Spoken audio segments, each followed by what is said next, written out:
रूप पाहता लोचनी सुख झाले वो साजणी, तो हा विठ्ठल बरवा, तो हा माधव बरवा।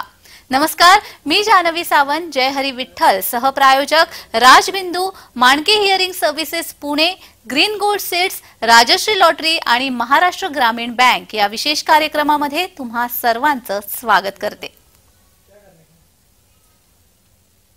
संत ज्ञानेश्वर माऊलींची पालखी आज पुण्यामध्ये मुक्कामी आहे। पुण्यामधील पालखी विठोबा मंदिरामध्ये माऊलीचा मुक्काम आहे। थेट माऊलीच्या मुक्काम स्थळावरून आढावा घेतलेला आहे आमचे असोसिएट प्रोड्युसर प्रशांत सागवेकर यांनी। पाहूया।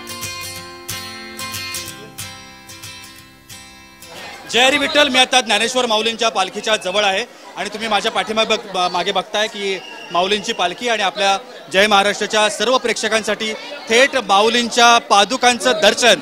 माऊलींच्या पादुका तुम्ही पाहताय आता जय महाराष्ट्र वाहिनीवरती आणि या पादुकांच्या दर्शनासाठी आज पुणेकरांनी फार मोठी गर्दी पुण्यामध्ये केली आहे। आणि आता आपण पालखी तळावरती आहोत आणि पालखी तळावरती ही जी दर्शन रांग आहे भाविकांची ती तुम्ही बघताय। दर्शन रांगेसाठी सकाळपासूनच पहाटेपासून भाविकांनी या ठिकाणी गर्दी केलेली आहे।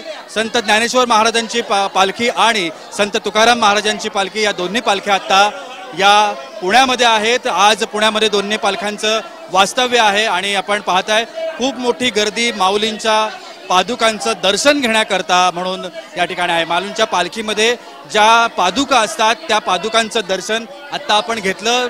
आपण पाहताय किती भक्तिभावाने हे सगळे जे पुणेकर आहेत हे दर्शन घेण्याकरता म्हणून आता या पादुकांच्या दर्शनासाठी म्हणून आता या ठिकाणी आलेले आहेत। आपण पाहताय खूप मोठी गर्दी आणि या ठिकाणी बंदोबस्त देखील तेवढाच आहे। पण या ठिकाणी पाहतोय माझ्या पाठीमागे देखील तुम्ही पाहू शकता खूप मोठी गर्दी आहे भाविकांची। आज सकाळपासूनच या ठिकाणी या पालखी तळावरती आता हा विठोबा पालखी मंदिर जे आहे पुण्यातलं या ठिकाणी गर्दी झालेली आहे। आपण या गर्दीची ही थेट दृश्य आणि माऊलींच्या पादुकांचं दर्शन देखील आपल्या वाहिनीच्या प्रेक्षकांसाठी थेट घडवून आणण्याचा प्रयत्न केला आहे। कॅमेरामन नित्यानंदसह मी प्रशांत सागवेकर, जय महाराष्ट्रसाठी पुण्यातून। जगद्गुरु संत तुकाराम महाराज आणि ज्ञानेश्वर माऊलींचा मुक्काम आज पुण्यामध्ये आहे। कोणतेही विघ्न या सोहळ्यामध्ये येऊ नये म्हणून पोलीस प्रशासन सज्ज झालंय। या निमित्ताने झोन 1 चे पोलीस उपायुक्त संदीप गिल यांच्याशी बातचीत केलेली आहे आमचे प्रतिनिधी प्रशांत सागवेकर यांनी। पाहूयात। जय हरी विठ्ठल। मी आता ज्ञानेश्वर महाराजांच्या पालखीच्या अगदी जवळ आहे, पालखी तळाजवळ आहे आणि या ठिकाणी माझ्या पाठीमागे तुम्ही पाहताय की खूप मोठी गर्दी पुणेकरांनी माऊलींच्या दर्शनासाठी केली आहे। आता माझ्यासोबत संदीप गिल साहेब आहेत जे पोलीस आयुक्त आहेत झोन 1 चे आणि आपण त्यांच्याकडनं जाणून घेऊया की एकूणच इथली सगळी व्यवस्था कशी आहे। साहेब काय सांगाल, एकूणच व्यवस्था कशी आहे आणि किती मोठी गर्दी आहे? सर्वप्रथम मी सर्व भाविकाला आणि पुणेकराला पालखी सोहळा 2024 ची खूप खूप शुभेच्छा देतो आणि सर्व भाविकाच्या इथे सहर्ष स्वागत आहे। भाविकाची गर्दी खूप मोठ्या प्रमाणात आहे। काल सुद्धा ज्यावेळी संत तुकाराम महाराज आणि संत ज्ञानेश्वर महाराजाची पालखी झोन 1 ची हद्दीमधून आली आहे तर मार्केट प्लेसमध्ये खूप मोठा प्रमाणे भाविकाची जी आहे ते संख्या होती।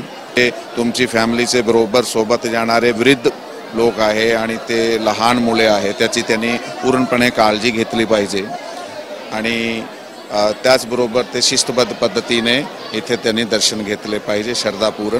त्यांना आम्ही त्याचा खूप खूप अभिनंदन करतो। धन्यवाद सर, तुम्ही आमच्याशी बोललात त्याबद्दल।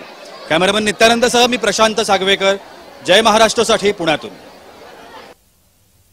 संत श्रेष्ठ जगद्गुरु तुकाराम महाराजांची पालखी आज पुण्यामध्ये मुक्कामी आहे। पुण्यातील भवानी पेठेमध्ये तुकाराम महाराज पालखींचा मुक्काम आहे। या निमित्त तुकाराम महाराजांचे 10वे वंशज आणि तुकाराम महाराज संस्थानचे माजी अध्यक्ष बापूसाहेब देहूकर यांच्याशी बातचीत केलेली आहे आमचे प्रतिनिधी प्रशांत सागवेकर यांनी। पाहूयात। जय हरी विठ्ठल। मी आता पालखी तळावरती आहे पुण्यामध्ये आणि दोन्ही पालख्या आज संत ज्ञानेश्वर महाराजांची आणि संत तुकाराम महाराजांची पालखी या पुण्यामध्ये वास्तव्याला आहेत आणि त्यांच्या दर्शनासाठी भाविकांनी गर्दी केली आहे। माझ्यासोबत आता देहू संस्थान जे आहे तुकाराम महाराज संस्थान देहू आणि त्या देहू संस्थानचे माजी अध्यक्ष बापूसाहेब देहूकर आता माझ्यासोबत आहेत। आपण त्यांच्याशी बातचीत करूया। बापूसाहेब, कार्यक्रमामध्ये स्वागत आहे तुमचं। तुकाराम महाराजांच्या पालखीचे आपण 10वे वंशज म्हणजे तुकाराम महाराजांचे 10वे वंशज आहात। एकूणच काय भावना आहेत या पालखी सोहळ्याच्या निमित्तानं? पालखी सोहळा म्हणजे संपत्ती सोहळा नावडे मनाला, लागला टकळा पंढरीचा, जावे पंढरीसी आवडे मनासी, कधी एकादशी आषाढी हे पालखी सोहळामध्ये जीवनातील एक आनंदाचा क्षण असतो आणि पालखी सोहळामध्ये नुसतं चालणं नाही तर एक संताचा संदेश देत हा पालखी सोहळा जात असतो आणि ह्या पालखी सोहळ्यामध्ये एकात्मतेचं स्वरूप पाहायला मिळतं की कोणाही जीवाचा न घडो मत्सर वर्म सर्वेश्वर पूजनाचे हे प्रत्यक्षात कृतीत पाहायला मिळतं. धन्यवाद बापूसाहेब, आपण बोललात आमच्याशी आणि आम्हाला हे मार्गदर्शन केलं त्यासाठी. कॅमेरामन नित्यानंदसह मी प्रशांत सागवेकर, जय महाराष्ट्रासाठी पुण्यातून. जगद्गुरू संत तुकाराम महाराज आणि ज्ञानेश्वर माऊलींचा मुक्काम पुण्यात आहे. पुणे जसं विद्येचं माहेरघर आहे तसंच ते कलेचं क्षेत्रही आहे. वासुदेव ही आपल्या राज्याची अभिजात परंपरा. आजच्या तंत्रज्ञानाच्या काळातही ही परंपरा जोपासण्याचा प्रयत्न केला जातोय. वारीमध्ये तर ही परंपरा अगदी मान सन्मानाने जपली जाते. वारसा हक्काने आलेली ही परंपरा आळंदीमधील सागर महाराज आळंदीकर अगदी मनापासून जपतायत. त्यांच्याशी बातचीत केली आहे आमचे प्रतिनिधी प्रशांत सागवेकर यांनी. पाहूयात.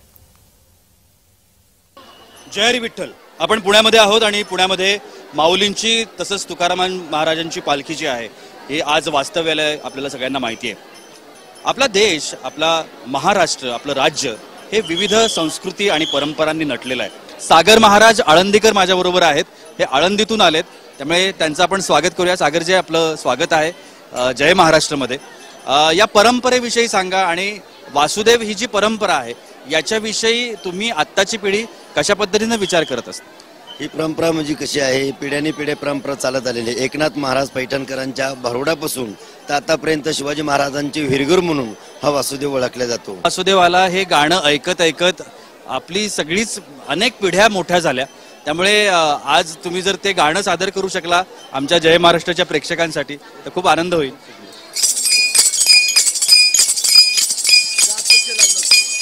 हरी नाम बोला हो, हरी नाम बोला, हरी नाम बोला हो, हरी नाम बोला, हो वासुदेवाला, हो वासुदेवाला. वा वा, असं वाटलं की आम्ही जी परंपरा ऐकत आणि बघत मोठे झालो ती परंपरा आज बघायला मिळाली. धन्यवाद तुम्हा सगळ्यांचे, तुम्ही आमच्याशी बोललात त्याबद्दल.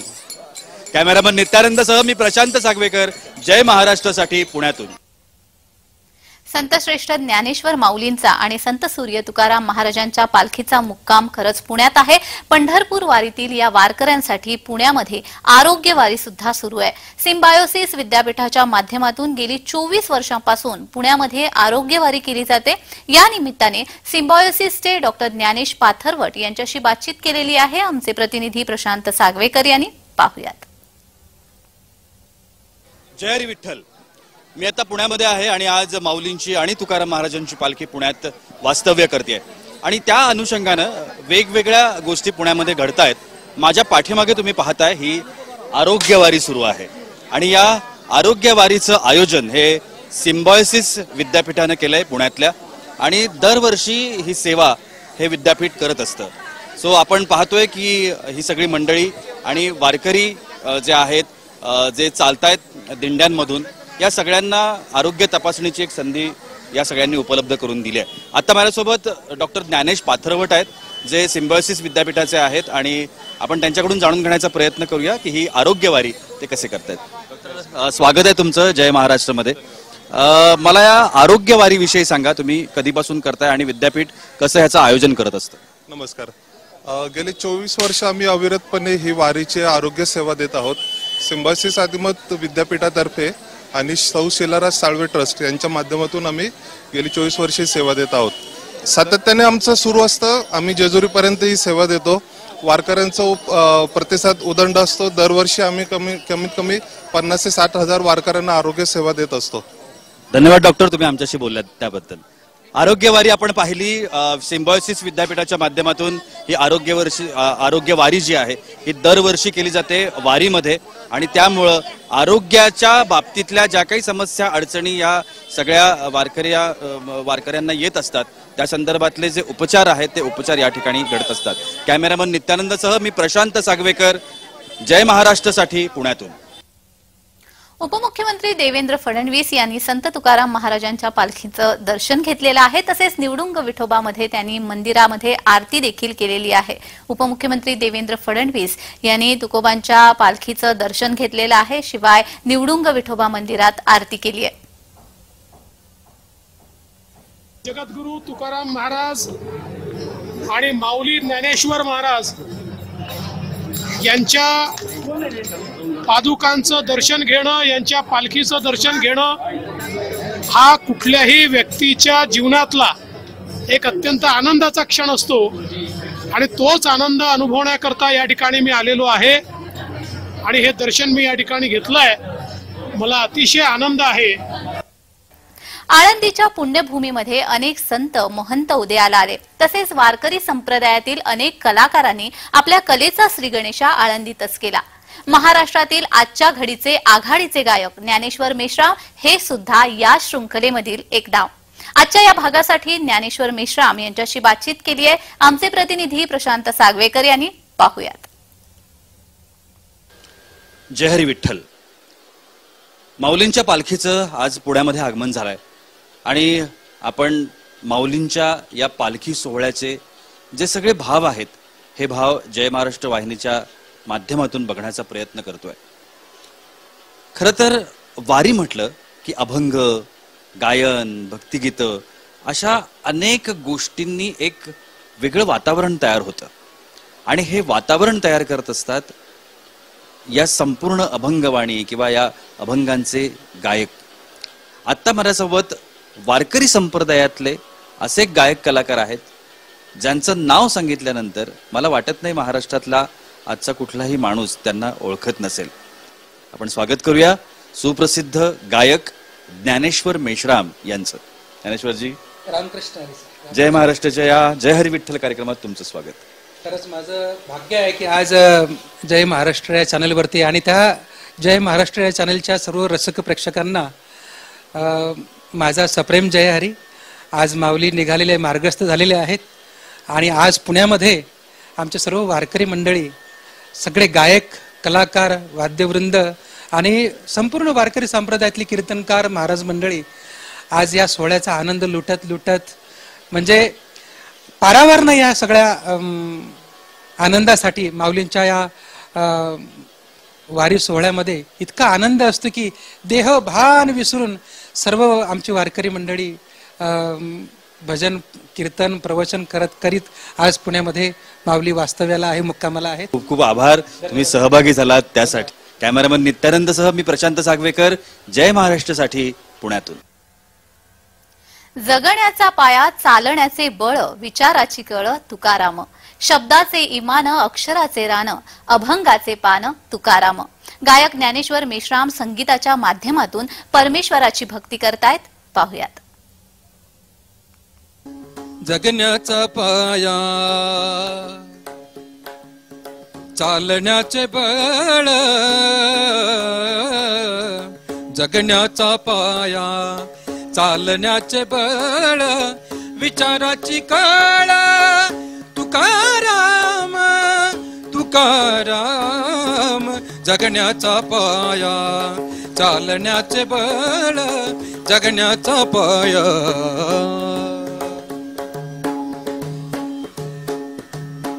शब्दांचे इमान, अक्षरांचे रान, शब्दांचे इमान, अक्षरांचे रान, अभंगाचे पान तुकाराम.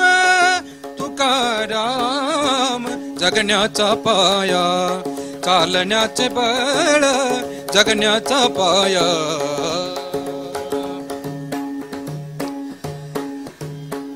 वेदनारे मूळ, आशयाचे कूळ,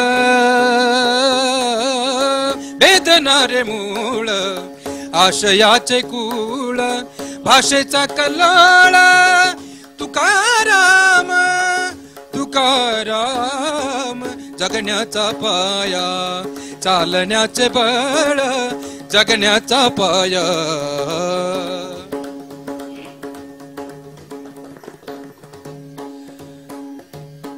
खोल पसरतो, पुन्हा उगवतो, खोल पसरतो पुन्हा उगवतो सांगून बुरातो तुकाराम सांगून बुरातो तुकाराम विठ्ठल विठ्ठल विठ्ठल विठ्ठल विठ्ठल विठ्ठल विठ्ठल विठ्ठल विठ्ठल विठ्ठल विठ्ठल विठ्ठल विठ्ठल विठ्ठल विठ्ठल विठ्ठल विठ्ठल विठ्ठल आ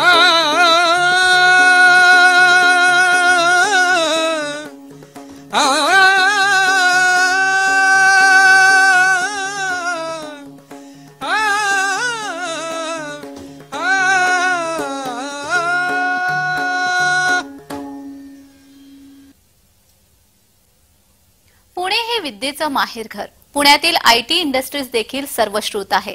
ज्ञानेश्वर माऊलींची पालखी आज पुण्यात दाखल होत असताना आयटी दिंडीने तमाम पुणेकरांचं आणि वारकऱ्यांचं लक्ष वेधून घेतलंय. त्यांच्याशी बातचीत केली आहे आमचे प्रतिनिधी प्रशांत सागवेकर यांनी. पाहूयात. जय हरी विठ्ठल. पुण्यामध्ये मी आहे आणि माऊलींची आणि संत तुकाराम महाराजांची पालखी आज पुण्यात आहे. पुणे हे विद्येचं माहेरघर आहे, आपल्याला सगळ्यांनाच माहिती आहे. आणि त्याचबरोबर पुण्याची नवी ओळख म्हणजे पुण्यात जी वाढत गेलेली आयटी इंडस्ट्री आहे. त्या पालखी सोहळ्याच्या निमित्तानं आयटी इंडस्ट्रीज मधली काम करणारी जी कर्मचारी आहेत ते सुद्धा या दिंडी सोहळ्यामध्ये सहभागी झालेत आणि ते आता सगळे माझ्यासोबत आहेत. मी त्यांच्याबरोबर गप्पा मारणार आहे. माऊली, जय हरी विठ्ठल.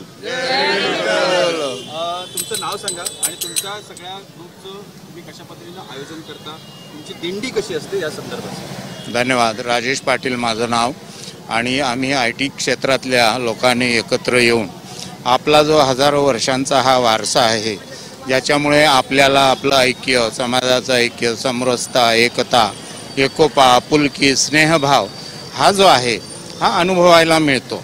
एको अहम बहुश्याम असं वेदांमध्ये म्हटलेलं आहे की एकच आहे ते विविध रूपांनी प्रकटलं आहे. पण ते विविध रूपांनी प्रकटल्याचं ऐक्य, एकत्व ते कसं किंवा तो समरूप भाव जो आहे तो कसा अनुभवावा, तर वारी हे त्याचं साधन आहे. ऐक्य तर एक एकोपा तुमच्या संघामध्ये झाला पाहिजे. एक संघ भावना निर्माण झाली की तुम्ही तुमचा एखादा सॉफ्टवेअर प्रॉडक्ट असेल किंवा सेवा असतील ह्या अधिक चांगल्या रीतीने करू शकाल असं व्यवस्थापनाला वाटतं आणि जे बरोबर आहे. जसं वारकऱ्यांमधला उत्साह आपण सगळेजण अनुभवतो, ऊर्जा अनुभवतो, तीच ऊर्जा, तोच उत्साह या आयटी इंडस्ट्री मधल्या सगळ्यांच्या मध्ये आपल्याला आता दिसतोय. त्यामुळे आपण या सगळ्यांना शुभेच्छा देऊया आणि आयटी इंडस्ट्री अशा पद्धतीनं अध्यात्मामध्ये वारंवार सहभागी व्हावी या सगळ्यांना आपण शुभेच्छाही देऊया.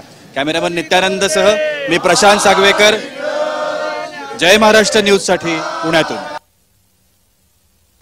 जय हरी विठ्ठल सहप्रायोजक Rajbindu, Mandke hearing services Pune, green gold seeds, Rajshree lottery आणि महाराष्ट्र ग्रामीण बँक या विशेष कार्यक्रमामध्ये दररोज भाविकांना प्रश्न विचारले जातात आणि अचूक उत्तरं देणाऱ्या भाविकांना राजबिंदू आणि ग्रीन गोल्ड सीड्स यांच्यातर्फे आकर्षक बक्षिसं देण्यात येतात. पाहूयात. जय हरी विठ्ठल या कार्यक्रमातल्या प्रश्नमंजुषेमध्ये तुम्हा सगळ्यांचं स्वागत. आज पुण्यामध्ये आहेत दोन्ही पालख्या आणि या दोन्ही पालख्यांसाठी आलेले हे संपूर्ण महाराष्ट्रातले वारकरी आता माझ्यासोबत आहेत.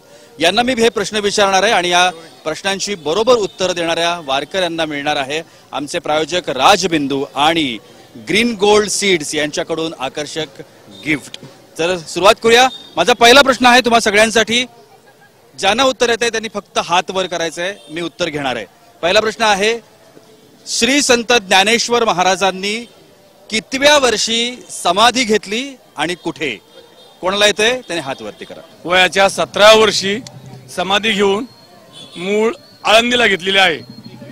एक उत्तर बरोबर आहे पण एक चुकलं. ज्ञानेश्वर माऊलींनी कितव्या वर्षी समाधी घेतली? 16व्या वर्षी.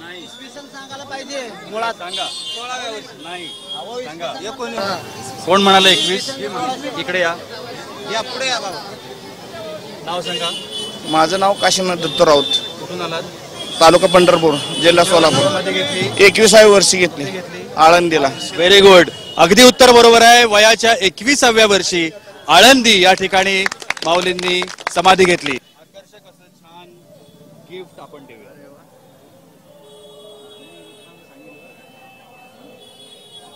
दुसरा प्रश्न मी विचारतोय, ऐका.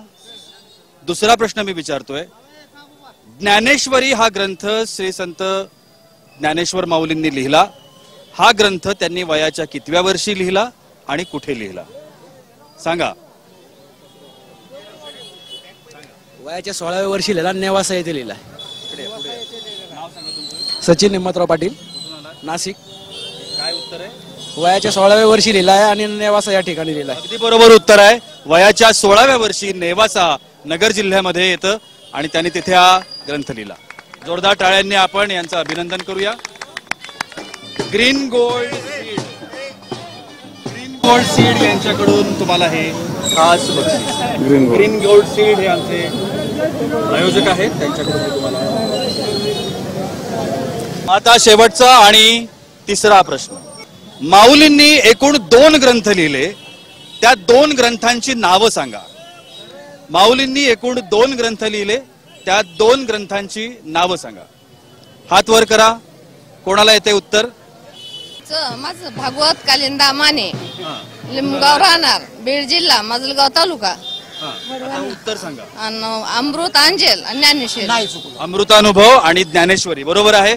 आपण यांना देऊया राजबिंदू यांच्याकडून आलेलं हे छोटस गिफ्ट.